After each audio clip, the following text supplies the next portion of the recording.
میرا نام نائلہ ہے۔ میں نے کبھی سوچا بھی نہیں تھا کہ میری زندگی کا انجام اتنا خوفناک، اتنا خون آلود ہوگا۔ میں نے ہمیشہ خواب دیکھے تھے، چھوٹے چھوٹے خواب، محبت، عزت اور آزادی کے، مگر میرے خوابوں کو میرے اپنے ہی گھر والوں نے دفن کر دیا۔ میں ایک درمیانے طبقے کے مگر عزت دار گھرانے میں پلی بڑھی۔ ابو حاجی منظور محلے میں عزت دار آدمی سمجھے جاتے تھے، ان کی ہر بات حرف آخر ہوتی تھی۔ میں 3 بہنوں میں سب سے بڑی تھی، اس لیے مجھ پر ذمہ داری بھی زیادہ تھی۔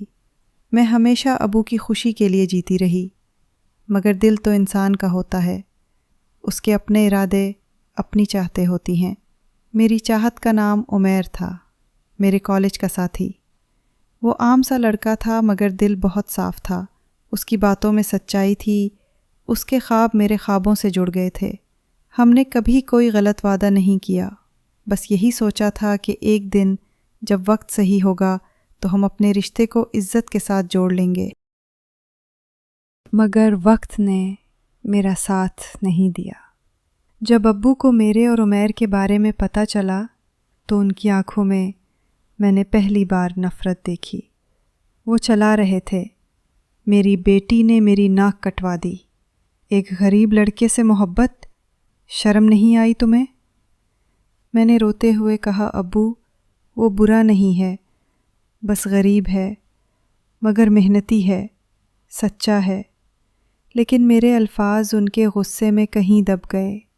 چند دن بعد مجھے بتایا گیا کہ میری شادی طے ہو چکی ہے، ایک شخص سے جس کا نام عارف تھا، ابو کے دوست کا بیٹا۔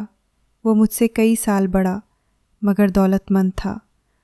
ابو کو لگا کہ انہوں نے میری زندگی سنوار دی، مگر دراصل انہوں نے مجھے ایک قید میں دھکیل دیا تھا۔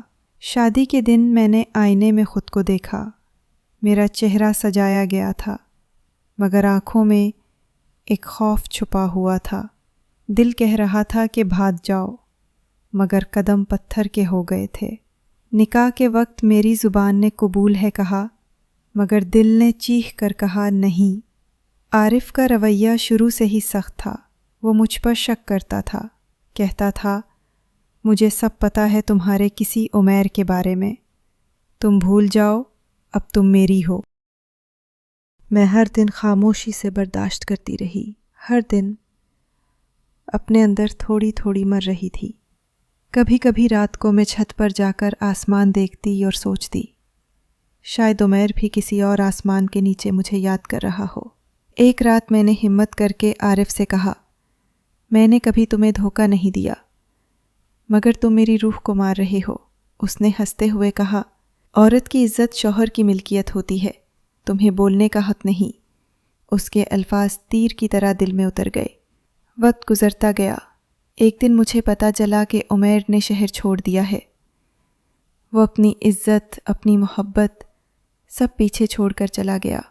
اس دن میں نے آخری بار رو کر دل ہلکا کیا، اس کے بعد آنسو بھی خشک ہو گئے۔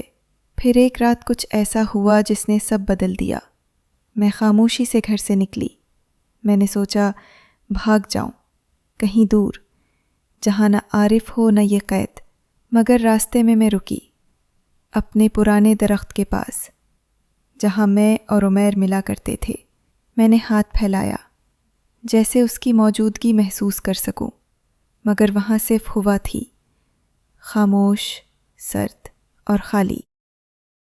میں واپس آئی تو عارف دروازے پر کھڑا تھا، اس کے چہرے پر شک اور غصے کا طوفان تھا۔ کہاں گئی تھی؟ اس نے دھاڑتے ہوئے کہا۔ میں نے بس اتنا کہا، آزادی ڈھونڈنے گئی تھی۔ یہ سنتے ہی اس نے میرے چہرے پر زوردار تھپڑ مارا۔ تم جیسی عورتوں کو آزادی نہیں ملتی نائلہ، تمہیں صرف قبر آزادی دیتی ہے۔ میں زمین پر گری، میرا دماغ گھوم گیا، کمرے میں اندھیرا پھیلنے لگا۔ پھر اچانک میں نے اس کی نظر اپنی الماری پر پڑتے دیکھی۔ وہاں وہ تصویر رکھی تھی، میری اور عمیر کی، یونیورسٹی کے دنوں کی۔ اس نے تصویر اٹھائی، دیکھا اور اس کی آنکھوں میں پاگل پن آ گیا۔ یہی ہے تمہارا اصل چہرہ؟ یہ ہے تمہاری عزت؟ میں نے آہستہ کہا، یہ میری محبت تھی، اور محبت گناہ نہیں ہوتی۔ اس نے دراز سے پستول نکالی۔ میں نے سوچا وہ بس دھمکائے گا، مگر پھر دھماکہ ہوا۔ میرا جسم زمین پر گر گیا، گرم خون میرے لباس میں پھیلتا گیا، آنکھوں کے سامنے سب دھندلا گیا۔ مگر عجیب بات یہ ہے، مجھے درد نہیں ہوا، جیسے میرے اندر کی قید، میرا خوف سب ختم ہو گیا ہو۔ آخری لمحے میں نے سوچا، شاید یہ میری آزادی ہے، شاید اب کوئی زبردستی نہیں، کوئی تذلیل نہیں، بس سکون۔